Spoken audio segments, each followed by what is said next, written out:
Hi, now here are some recipes that I'm hoping you really enjoy for your pre-dialysis phase.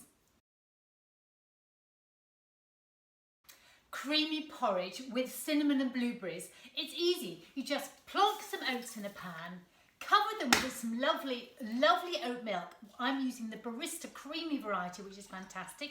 It's about 3 parts liquid to 1 part oats. If you can leave them to soak overnight, you get a much creamier porridge and it's quicker to cook, but hey, doesn't matter. So I'm going to simmer that up, create a really lovely creamy porridge, which I will show you in a photo, and at the end we're going to sprinkle on some blueberries, some cinnamon, and perhaps a drizzle of golden syrup.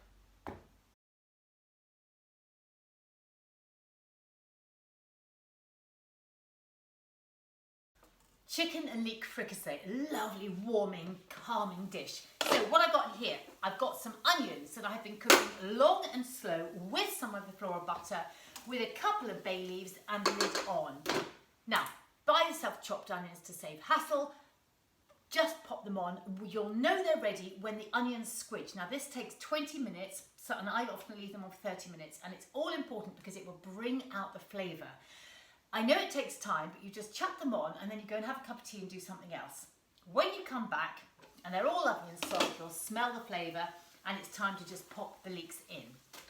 So in they go, and the leeks are going to cook in much less time, about 10 minutes max, and they will soften down quickly. Again, lots of black pepper in too, and lid on.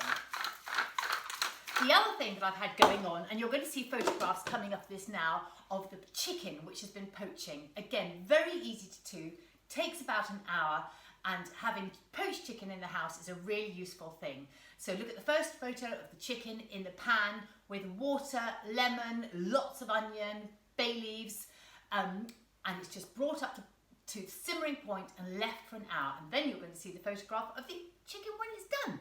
And shortly after, you'll see the rest of the recipe.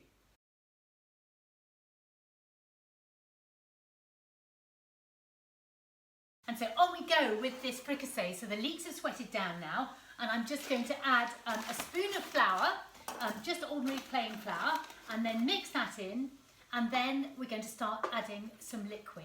All right, so just a little extra, I think, going in there.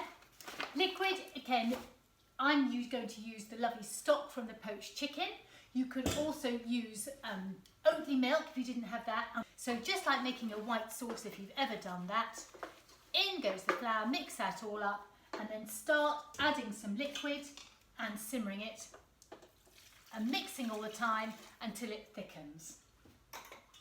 So over till the next phase. So the chicken fricassee leek mixture has thickened up now in the pan. So what I'm going to do now is add the peas. In go the peas. I've already added a little lemon juice because we're using that instead of salt.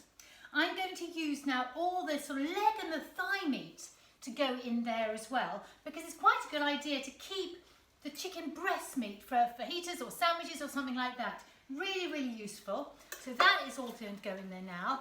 And so I'll check the seasoning, and then we're pretty much done, apart from adding a gorgeous dollop of double cream, which will really richen it up and make it feel delicious and cosy and homely. And that is going to be served with the basmati rice. So that cooked for 10 minutes with its lid on, and then I left it to steam off the heat so it could just complete its cooking, and here we've got a lovely fluffy rice. So there we go with our chicken fricassee. You'll see it in a bowl in a minute.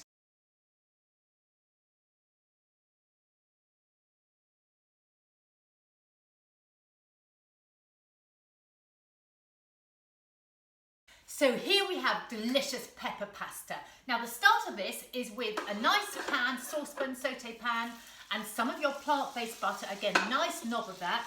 And then in goes sliced red onions, a lovely mix of peppers, any colours you like, 3 of those. I'm going to plonk in some black pepper, and then we're just going to put the lid on those and cook them on a medium heat until they start to caramelise. So I tend to put the lid on at first for a beginning, and then take it off and allow the steam to escape and the peppers to caramelise. So once you've got some golden brown colour, we'll move on to the next phase. So here we go, back with the pasta with the peppers, and we're going to make this lovely cream cheese sauce.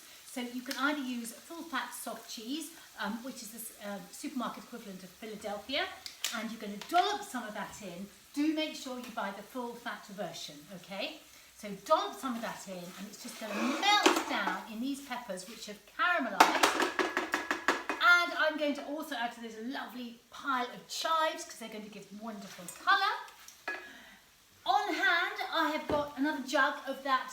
Do you remember that pepper passata that we made with the jar of grilled red peppers and the chicken stock? And that is going to go in, a little bit of that is going to go in, which will help create a lovely sauce.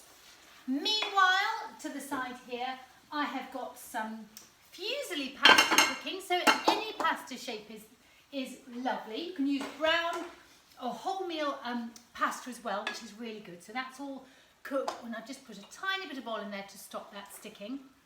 So just, make as much as you like. Add more cream cheese. How many people are sitting around the table? It's very loose and fluid. Just stir it, then black pepper in, and we'll give it a good taste, and then that's going to go with pasta. So another lovely pasta dish.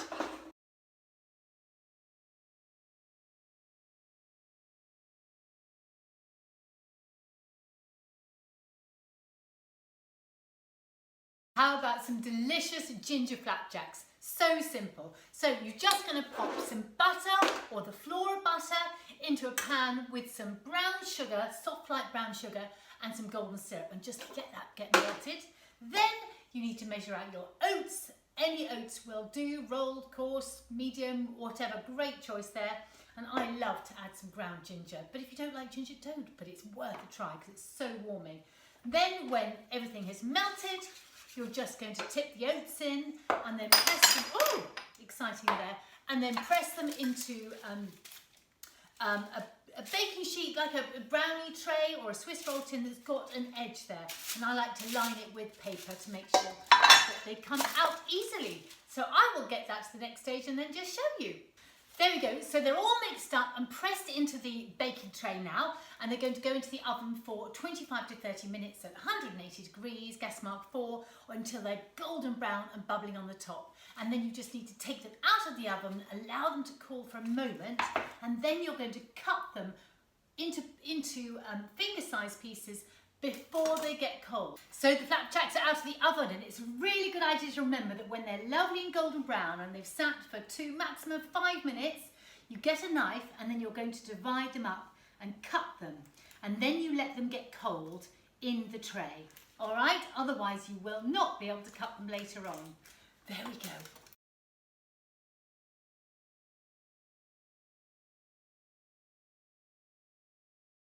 So here we go for a luxurious strawberry and cream meringue. Whisk your egg whites until you can hold the bowl over your head. Then you're going to add your sugar, 1 large spoon at a time, whisking up till it's a really stiff peak between each addition. That's the most important thing. And when all the sugar has gone in and you've got a nice stiff mixture, we're going to pile it onto the tray. Look at that luxurious mixture. So pile it on. Then you're going to prepare some strawberries and whisk up some double cream so it's just lightly whipped. Really careful not to overdo it. And once your meringue is baked and it is really firm and hard and dry and peels all the paper easily, let it get cold and put everything together to a lovely, delicious dessert.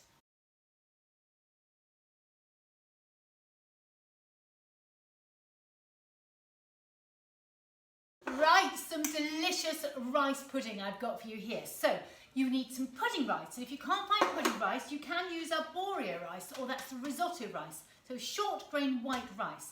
That goes into a pan. And then you're going to add some milk. It's going to be around 500 mils of milk, just depending on the consistency. Just the rice is a bit different every time. So you can pour that in, pour in 2/3 of it, and leave the rest till later as you need it. A little bit of sugar, I don't know how sweet your tooth is, so a tablespoon or so. Then a pinch of cinnamon is nice. If you've got a cinnamon stick, that's even nicer. I'm going to put in some vanilla extract, about a teaspoon, and then I also love to put in a grating of nutmeg. So grate that in the top there, and then you're just going to bring this up to simmering point on a low heat, and it's going to simmer away for about 20 minutes and 20, sometimes even 30 minutes until all the liquid is absorbed, and then it becomes this lovely, lovely, luxurious rice pudding for you. So I'll get it on the go and we'll come back to it in a bit. So the rice pudding has been going on for the last half an hour or so, and it's now ready to go. Now it got towards the end and it thickened up, and I had some double cream left, so I topped it up with a bit of double cream, and it's now absolutely luxurious and gorgeous. I've tasted it, so into the bowl it goes, and all that remains is to just give it a blob of my favourite jam, blackcurrant, on the top. So there we go, luxurious, creamy rice pudding for you.